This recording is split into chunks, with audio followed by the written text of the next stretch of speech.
රජරට දුවාදරුවන්ට අධ්‍යාපනයෙන් තොර අනාගතයක් නොමැත. කැලේ පිපුණු මල් කැලයට පරවෙන්නට නොදී. ලෝකයේ දිනන්නට එම මල් කැකුළු වලට අත දින්න අපෙන් ඉඩක්. අප සියලු දෙනාම එකතු වී සිටින්නේ ලෝක ළමා දිනය සැමරීමට. එම අවස්ථාව සඳහා ඔබගේ වටිනා කාලය කැප කරමි. පැමිණි ප්‍රාදේශීය ලේකම්තුමනි, ඔබතුමාව ගෞරවයෙන් සහ ආදරයෙන් පිළිගනිමි. මීළඟට සමුද්‍රි මූලස්ථාන කළමනාකාරතුමාද ආදරයෙන් පිළිගන්නා අතරම මෙම උත්සවයේ සඳහා මූලිකත්වයේ දරමින් දින ගණනාවක් අප සමග පෙරමුණු දිනවලද අපට සහාය දක්වමින් අප වෙනුවෙන් කැපවූ සමුද්‍රි සංවර්ධන නිලධාරීතුමියනි, ඔබතුමිය විතා ආදරයෙන් පිළිගනිමි. පරිවාර සහ ළමා ආරක්ෂක නිලධාරීතුමියනි, ඔබතුමාව දරු පරපුර පිළිබඳව ලොකු හැඟීමක් තියෙනවා. ඉතින් මං හිතනවා චූටි දුවේ පුතේ ඔයාලට හොඳ තාත්තා කෙනෙක් හම්බෙලා ඉන්නවා. අපේ ප්‍රදේශ ගත්තාම පළවෙනි පුරවැසියා. රාජ්‍ය පැත්තෙන් ගත්තාම රාජ්‍ය යාන්ත්‍රය තුල ඉන්න ප්‍රධාන නිලධාරියා තමයි ප්‍රාදේශීය ලේකම්තුමා කියන්නේ. අද ඔයාලගේ මේ පුංචි උනාට උත්සවය හරි වැදගත් කරු ගැඹීරයි. එතුමනි ඒකට ලොකු ගෞරවයක් පාලනය කරලා දුන්නා. එහෙනම් මම ඒකේ මේ වෙලාවේ දීපත් කරන්න ඕනේ. එහෙනම් මේ අපි කරන්නේ අපි මිනිස්සුන්ගේ ආර්ථිකය විතරක්ම හදලා හරියන්නේ නැහැ. මිනිස්සුගේ ඔළුව හදන්න ඕනේ. මේ සාර ධර්ම හර පද්ධතිය ටික හරියට හදන්න ඕනේ. අපි දකිනවා අද සමාජයේ සීඝ්‍රයෙන් පිළියමින් පවතින්නේ අපි තුල තියෙන සාර ධර්ම ටික. ඒ නිසා මේ මනුස්සකම කියන එක ආරක්ෂා කරන්න තමයි අපි මේ උත්සාහය දෙන්නේ.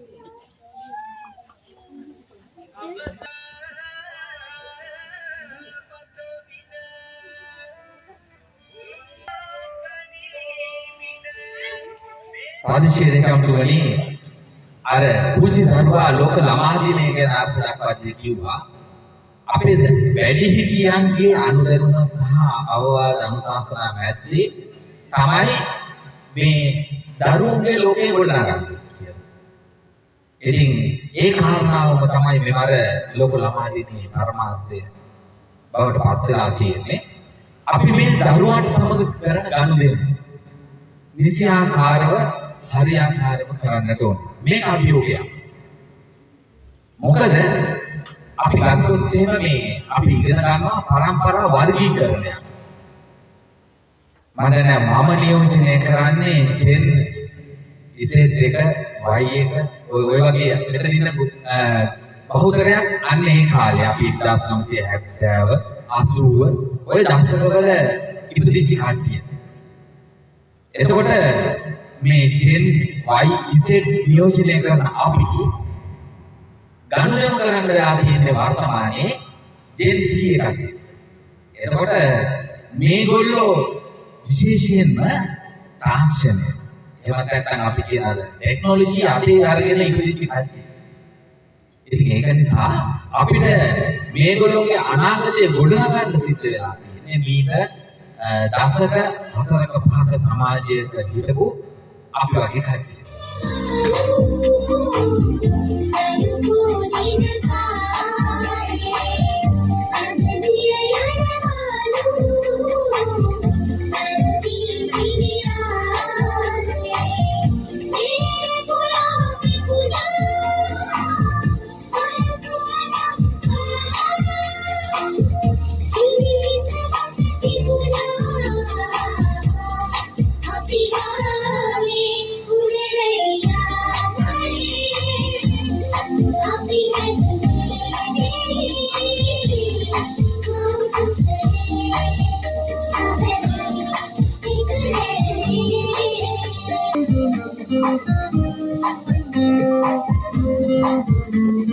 එතකොට විශේෂයෙන්ම අපි මේ අදවච්චිය ප්‍රාදේශීය ලේකම් කොට්ටාශය ගත්තාම විවිධ හේතු නිසා අපිට පාලනය කරගත හැකි විවිධ හේතුන් හින්දා පාසල් හැරගිය දරුවන් ඒ ගත වුණු මාස 10 ඇතුළත අපි හඳුනාගත්ත දරුවන් විතරක් 25 දෙනෙක් සිටිනවා. හඳුනාගත්ත දරුවෝ විතර. අපිට වාර්තා නොවුණු තව දරුවෝ ඉන්න පුළුවන්. වාර්තා නොවුණා. එතකොට මේ තත්ත්වයේ තියෙන බරපතලකම කොච්චරද කියලා දෙමව්පිය විදිහට අපි හිතන්න ඕනේ. විශේෂයෙන්ම ගත වුණු මාස 10ට දරුවන් 25 දෙනෙක් පාසල් හැර ගිහිල්ලා තියෙනවා.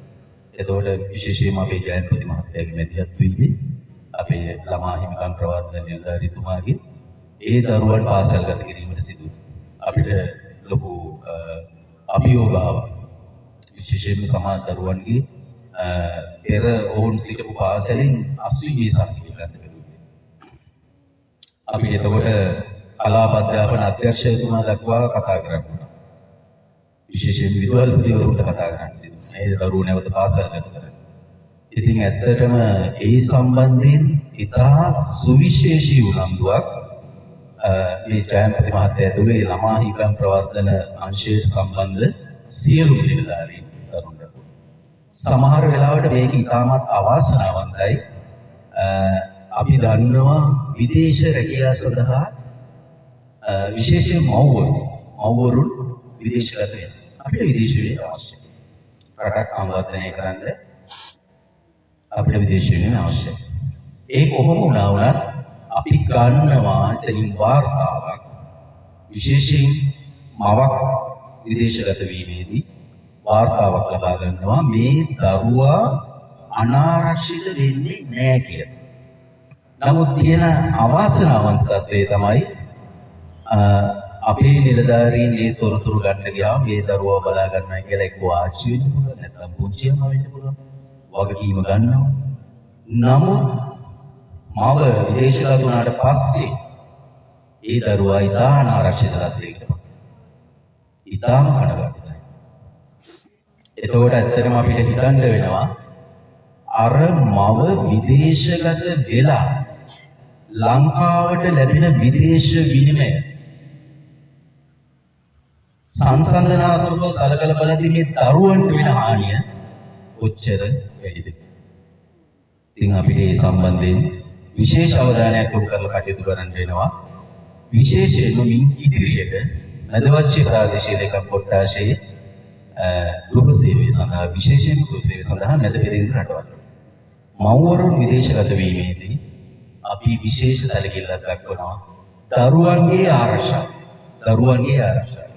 අර කිව්වා වගේ දරුවෝ මල් වගේ නේද? දරුවෝ බලාගෙන ඉන්න අපි දිහා බලලා ඇද. නමුත් දරුවාට ආදර්ශයට ගන්න මව නැත්තම් ඒ දරුවාගේ ආරක්ෂාවට කිසිම හවුහරණක් නැත්තම් අර හම්බෙන විදේශ විනය නැති වැඩේ මොකද්ද? ඒ දරුවෝ වෙනුවෙන් වෙන්න පුළුවන් මව විදේශගත වෙන්න.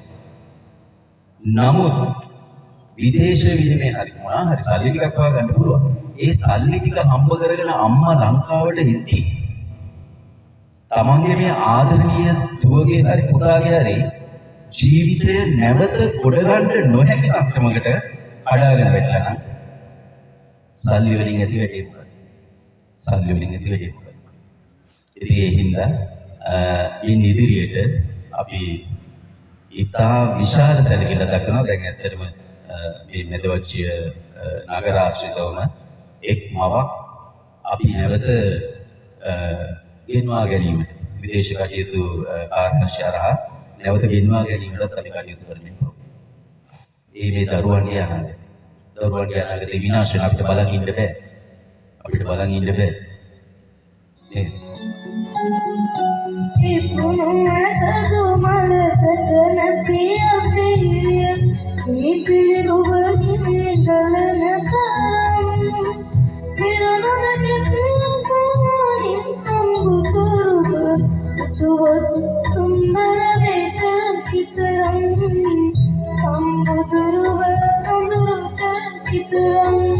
පළමු වනදා ලෝක ළමා දිනය ලෙස නම් කර ඇත. එසේ දිනයක් වෙන් කර ඇත්තේ ළමා පරපුර කෙරෙහි වැඩිහිටියන්ගේ අවධානය යොමු කර සාර්ථක ලොවක් බිහි කිරීමට. ලෝක ළමා දිනය එක් දිනයකට පමණක් සීමා නොවී එහි අරමුණ වසර පුරාම ක්‍රියාත්මක විය යුතුය. එවිට මල් කැකුළු හා සමාන ළමා ජීවිත විකසිත වී ලොව පුරා සුහද විහිදුවන්නට සමත් වනු නිසක. Very happy to be here on Children's Day. This is a special day just for us. It's a day to have fun, to laugh and to celebrate being a kid. Being a child is about having big dreams and being curious about everything. We get to play games, learn new things and make great friends. Today let's thank our parents, teachers and everyone who helps us learn and grow. They make our lives happy and safe. Let's promise to always be kind to each other, to share our smiles and to never drift. Thank you all for listening.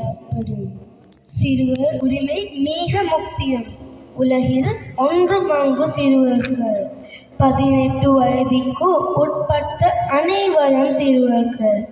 இம்முறை தொனிப்போருள் உலகை வனடாத்த அன்பால் போற்றியுங்கம் ஆகும். நன்றி. කුරුළු පැංච වගේ කියලා තාත්තා කියනවා. සගමල්ලක් තමයි කියලා අම්මා කියනවා. කුරුළු පැංච වගේ කියලා තාත්තා කියනවා. සගමල්ලක් තමයි කියලා අම්මා කියනවා. නමුත් ටියුෂන් දවසේ ටිකක් විදිලා වේද විනෝදාත්මක රසවින්දනයක් ලැබෙමින් දරුවන් මේ කරන විනෝද කාර්යකාවට මම හිතන්නේ ලොකු එළියක් පහරක් දෙන්න සම්මුති සංවර්ධන දෙපාර්තමේන්තුව සහ ඒ ප්‍රදේශවාසී විශේෂ දීපිකා මහත්මයාගේ කණ්ඩායමකට වෙහෙසට මුලින් ස්තුතිවන්ත වෙන්න ඕනේ. ඉතින් මම හිතන්නේ අද දවසේ දරුවන් මේ සමරන විශ්ව ළමා දිනය. ඒ කියන්නේ දරුවන්ට මේ විශ්ව ළමා දිනය මොකක්ද අවශ්‍යතාවය කොහොමද මතුනේ කියන එක දරුවෙන්ම පැහැදිලි කරා. ඒක මම කියන්නේ නැහැ. ඇත්තෙන්ම දරුවෙකුට එක දවසක් නෙමෙයි. අපි දවසේ කියන්නේ අවුරුදු 365 දවසම දරුවන්ට තියෙන දවසක් විදියට තමයි ඒ කියන්නේ 365ම දරුවන් වෙනුවෙන් තමයි අපි රාජකාරී කරන්නේ දෙමෝපියන් විසින් සහ සමාජය ඒ සියලු වගේ යුතුයන් ඉෂ්ට සිද්ධ කරන්නේ. ඉතින් එතකොට මේ ගත්තු බෑව මම හිතන්නේ දරුවන්ගේ විශේෂයෙන්ම ළමා අයිතිවාසිකම් වල තියෙනවා සහභාගීත්ව සංවර්ධන අයිතිය කියලා. සහභාගීත්ව සංවර්ධන අයිතිය කියන්නේ දරුවන්ට සහසම්බන්ධ වෙලා වැඩිහිටියන්ගේ උදව්වෙන්ව තමන්ගේ නිර්මාණ හැකියාව කුසලතා තීන්දුව తీරන ගන්න තියෙන අවස්ථාවක්. ඉතින් මම හිතන්නේ මේ අවස්ථාව තමයි මේ දරුවන්ට අද උදා වෙලා තියෙන්නේ.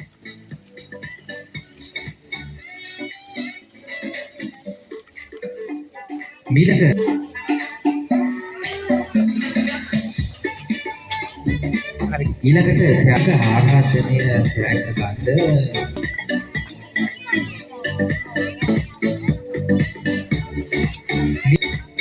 ඊළඟට ත්‍යාග වෙන කරගන්නේ සිනුනේ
හරි.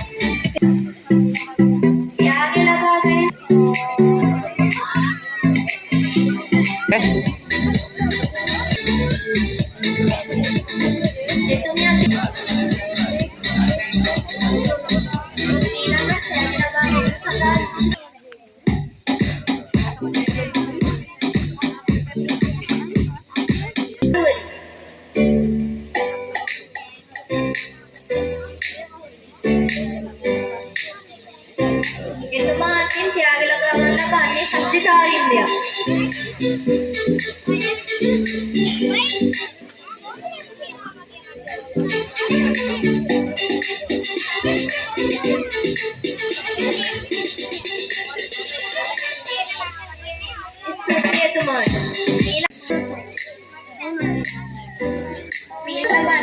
ආදී සමන් ත්‍යාග ලබා ගැනීම සඳහා අන්න සොයුරාට ආරාධනා කර සිටිනවා.